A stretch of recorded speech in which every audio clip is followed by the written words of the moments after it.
আবু সাইদ ফায়াজ ফারহান দিয়ে গেছে ওদের প্রাণ, জনতার বুকে ঝড় উঠেছে, বৃথা যাবে না ওদের দান। ও বীর বাঙালি আওয়াজ তোলো, স্বৈরাচার বিদায় করো।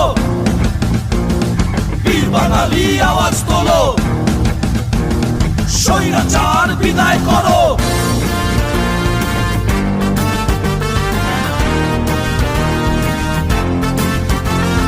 স্বৈরাচারের অত্যাচার এই জনতা মানবে না, স্বজন হারার কষ্ট নিয়ে ঘরে বসে রইবে না। বুকের আঘাত বুলেট বোমা ওদের কাছে কিছুই না, দালালদের এই দুঃশাসন আর এই জনতা মানবে না। ক্ষমতার ওই জোর দেখিয়ে থাকবে টিকে কতদিন, বীর বাঙালি এক হয়েছে